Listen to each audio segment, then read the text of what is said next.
out and about by the beach, and I figured now was a great time to talk about why I've got a Seiko SBDC063 baby Marinemaster. Yep, let's have a chat about that.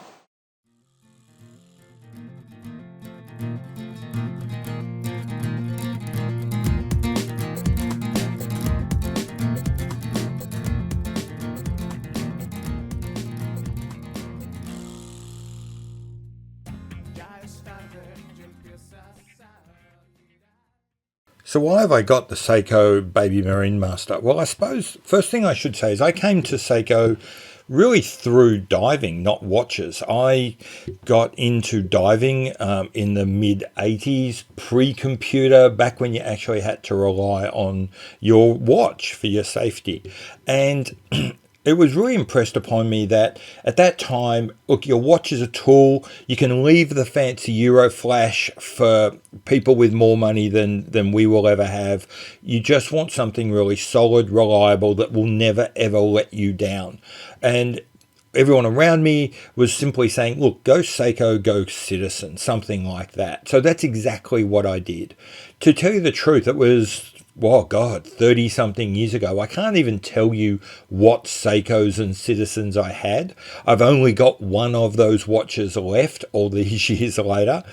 But that stuck with me, so that when I got into watches, then I kind of had this natural attraction, especially to Seiko, because there's so much buzz around them in the community as well, as opposed to Citizen.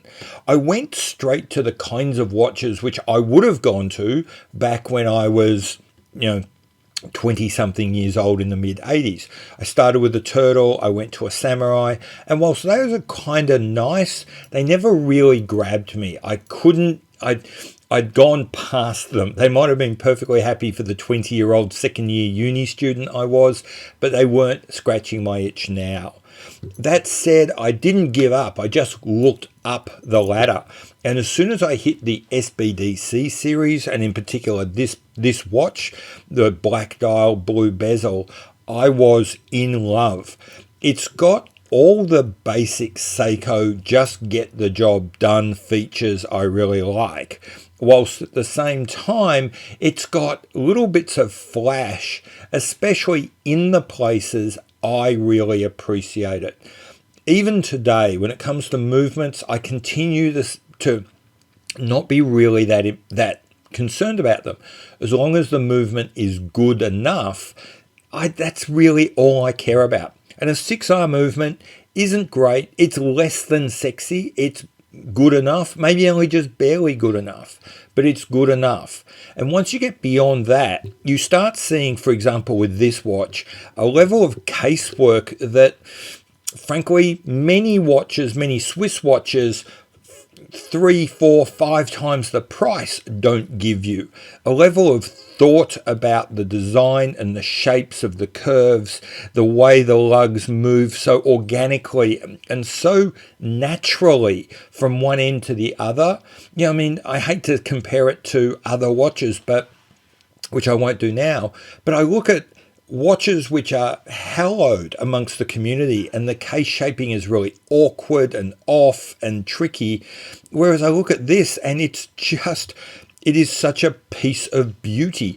Just that long curve from lug to lug reminds me of those like Pininfarina Ferrari sports cars from the 60s and 70s. It's just stunningly beautiful. It's simple. It doesn't cost a lot. I don't care. Every time I look at that long wave from end to end, it makes me happy. Likewise, every time I look at the bezel and the kind of shifting colors of the blues, I describe it as kind of petrol blue, and that might mean nothing outside of Australia because maybe it's just a particular colorant we use. But this kind of slightly dark, slightly green, I don't know the right word for it. I should look up the Pantone color that's close to it one day. I just absolutely fall in love with it. Take that beautiful, elegant kind of case, mix it with that really attractive but also kind of enigmatic blue, and you've got a fantastic platform for what is then just a really simple, just get it done dial. I love those big monster, well, I don't even know if it's a monster style, but I love those big broad arrow hour hands. I didn't really realize that, but that's kind of a theme with a lot of my watches, those big broad arrow hands.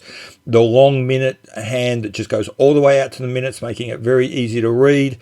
Everything else, just simple, plain, and kind of ordinary. That's okay, because for me, it's the case and that bezel color that's providing all the drama I need. Everything else really just needs to hold up the show, and that's exactly what this watch does for me. So from the moment I came into watches, I was interested in Seiko.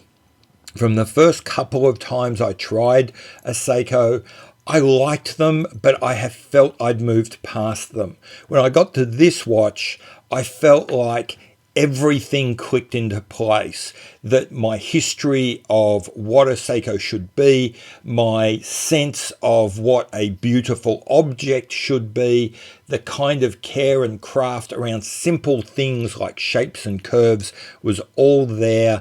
And I bought it and I love it. And that's why this is my watch. It's interesting reflecting back on what I just said. I think a lot of the things I really like about this watch, like the case, most of you guys are going to think is pretty unsexy and you don't care. A lot of the stuff I think isn't that important and it only has to be good enough. A lot of you guys seem to think is really important and you care about a lot. Really curious thing about this watch. Either way, it doesn't matter. I love it. That's why it's mine. If you've got any comments, stick them down below. I've been Pete McConville. This has been Not So Obvious Watches, and I'll see you later. Bye.